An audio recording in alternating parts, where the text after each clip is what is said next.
Assalamualaikum warahmatullahi wabarakatuh.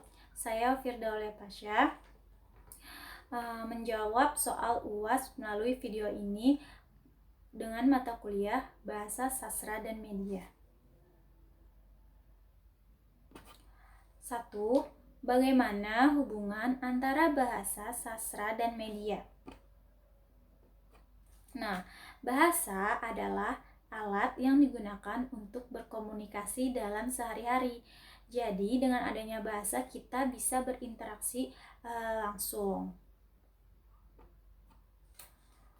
Kemudian, sastra adalah suatu karya sastra yang berasal dari tulisan atau bahasa yang indah. Nah, bahasa dan sastra ini memiliki hubungan yang sangat berkaitan. Apa itu? Nah, kita lihat di sini ya. Hubungan antara bahasa dan sastra ini yaitu karena di dalam karya sastra terdapat bahasa yang berupa pemilihan diksi. Dari pemilihan diksi ini mengandung atau menambah nilai estetika. Contohnya seperti apa? Contohnya ini seperti cerpen, novel, dan puisi. Lalu bagaimana media dengan bahasa dan sastra? Nah, media dengan bahasa itu sangat berkaitan juga, karena dengan adanya media kita mudah mengakses informasi yang ada di internet. Karena faktornya ini yaitu perkembangan teknologi yang semakin maju dan canggih. Kemudian, apakah ada hubungannya media dengan sastra? Ada. Media ini sebagai sarana untuk menunjukkan eksistensinya sastra.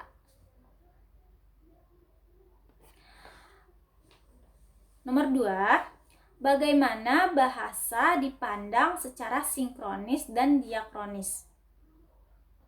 Nah, bahasa secara sinkronis dipandang untuk memfokuskan dalam mengkaji suatu bahasa dalam waktu tertentu atau kurun waktu tertentu.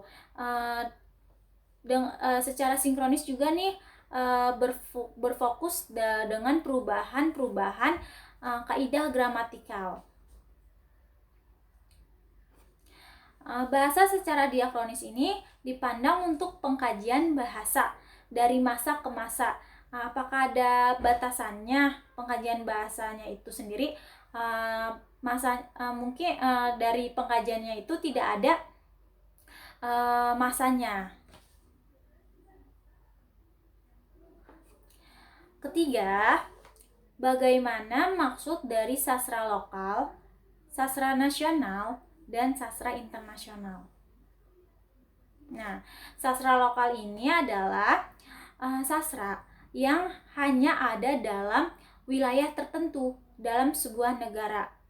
Jadi, dialek dan pola pikirnya ini yang mengetahui dan memahaminya hanya masyarakat sastra lokal yang berada di wilayah tertentu dalam negara tersebut. Jadi sastra lokal ini harus dikembangkan dan dilestarikan, jangan sampai punah. Kemudian sastra nasional adalah sebuah sastra yang dibuat oleh pengarang yang berasal dari negara tertentu. Temanya mengandung unsur nasional juga. Contohnya seperti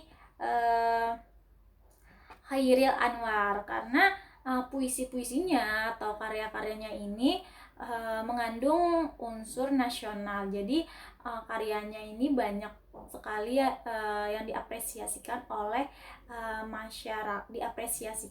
masyarakat Indonesia. Kemudian sastra internasional. Sastra internasional ini sastra yang sudah diakui oleh dunia, sehingga popularitas pengarang atau karyanya itu sudah dikenal banyak dunia, bisa dikatakan itu internasional. Yang keempat, bagaimana peran media cetak dan media online saat ini terhadap perkembangan bahasa. Nah, peran media cetak dan media online terhadap perkembangan bahasa yaitu harus mempertahankan mutu serta kepercayaan informasi yang akan dicetak atau diunggah gitu, dengan menggunakan kode etik jurnalistik dan memakai kaidah-kaidah bahasa Indonesia yang efektif, sehingga informasinya itu sangat berkualitas dan terpercaya, aktual gitu. Nah, yang terakhir, nomor 5, manfaat belajar bahasa sastra dan media. 1. Dapat memahami bahwa bahasa sastra dan media mempunyai hubungan yang saling berkaitan. Tadi sudah saya singgung di soal yang pertama bahwa bahasa dan sastra ini mengandung nilai estetika, dan media ini sebagai sarana untuk menunjukkan eksistensi. Kemudian yang nomor 2 adalah menambah wawasan untuk mengetahui dan memahami sastra lokal, sastra nasional, dan sastra internasional. Jadi sastra ini tidak hanya sastra sastra Indonesia saja. Jadi ada sastra lokal, sastra nasional, dan sastra internasional. Nah, nomor 3 adalah dalam pemakaian bahasa kita harus berhati-hati dan bijak dalam penggunaannya, apalagi di media ya, karena media sekalinya kita tidak bijak, kita akan kena undang-undangnya. Kemudian dengan belajar bahasa sastra dan media, kita harus mempertahankan eksistensi karya sastra melalui media.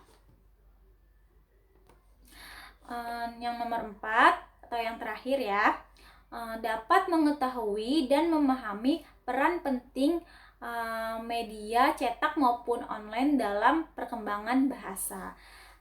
Sekian, terima kasih dari saya. Kurang lebihnya mohon maaf. Apabila ada salah-salah kata, mohon dimaafkan. Assalamualaikum warahmatullahi wabarakatuh.